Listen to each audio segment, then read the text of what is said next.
At ang kanilang destination, diba? Isang nakabibighaning lugar down south. South Cotabato. Sama kayo? It's gonna be a peaceful, serene Lake Cebu. Ang Lake Cebu ay isa sa mga natatagong kayamanan ng Pilipinas pagdating sa ecotourism. Dahil ang Lake Cebu ay 450 meters above sea level, malamig ang klima at banayad ang simoy ng hangin dito. May mga turistang nagsasabi na para ka raw nasa Tagaytay. Tagaytay talaga. Yung weather ko kasi kagaya nun. Parang yung chill-chill ka lang. Relaxing talaga yung weather.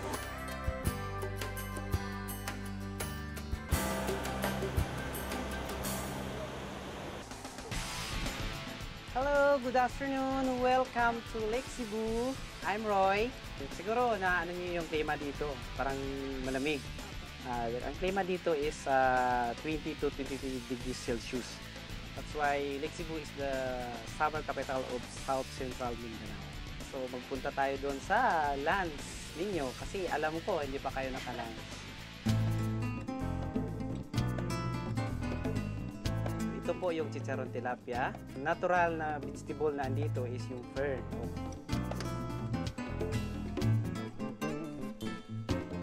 Ang sarap nung food. Lalo yung pako. First time ko po makakain. First time kong magustuhan yung gulay. For the very first.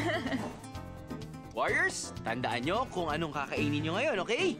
May mahalagang papel ang isa riyan mamaya. Abangan.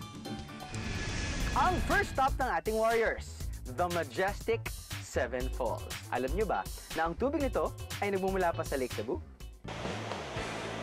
Ang Seven Falls ay binubuo ng 7 magkakatabing falls o talon. Sa ngayon, 2 pa lamang sa mga falls na ito ang na-develop para sa mga turista. Dito sa number 1 falls. Okay, this is number 1. Bago kayo makarating sa falls number 1, sasalubong sa inyo ang mga unggoy. Mga native monkeys na malayang naglalaro at naglalambitin sa mga puno. Isa lamang patunay na masigla pa at buhay na buhay ang ecosystem sa Lake Cebu. Magpunta lang tayo doon, but be careful kasi ang lupa doon is slippery. So, dahan-dahan lang tayo magpunta doon, okay, para ma-feel niyo kung ano yung tubig ko. Sige po, tara. Bahagi na ng buhay ng mga Tiboli ang katutubong tribo ng Lake Cebu, ang Seven Falls. Sa katunayan, may Tiboli name ang bawat isa rito. Halimbawa, ang unang talon ay tinatawag nilang Hikong Alu, na ang ibig sabihin ay daanan. Wow, ang ganda-ganda! Paglakad-lakad po namin ng konti dun sa may bridge, nakita namin yung falls. Winner! Tapos parang hindi ako makapaniwala na kahit malayo pa lang, di ba? Parang ang ganda-ganda po niya. Kahit talsik-talsik yung tubig, enjoy pa din po. Kahit maputek at madulas-dulas na kami. So, ang sinasabi ko kanina, ang Tibuli is animistic. We believe we have a spirit dito. Spirit of the falls. So, ibig sabihin, kung espiritu siya na may espiritu ng falls, kung gusto mo maligo dyan at gusto mo mag-explore dyan sa malapitan, mag-go ka muna doon sa tubig. Maghawak ka doon ng bato at iano mo yan sa katawan mo, iligo mo yan sa katawan mo, bato o tubig man, para hindi ka matamaan ng espiritu dito.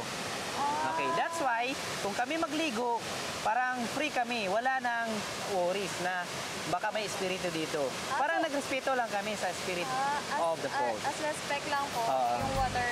Nagulat ako kasi parang sa panahon ngayon, meron pa rin palang naniniwala sa mga gano'n na gumagawa pa rin ng mga gano'ng mga rituals bago gawin yung mga gusto nilang gawin.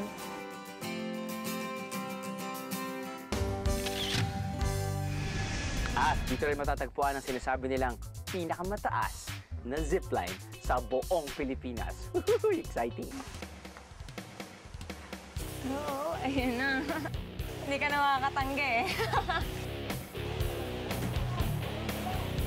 Oh my gosh!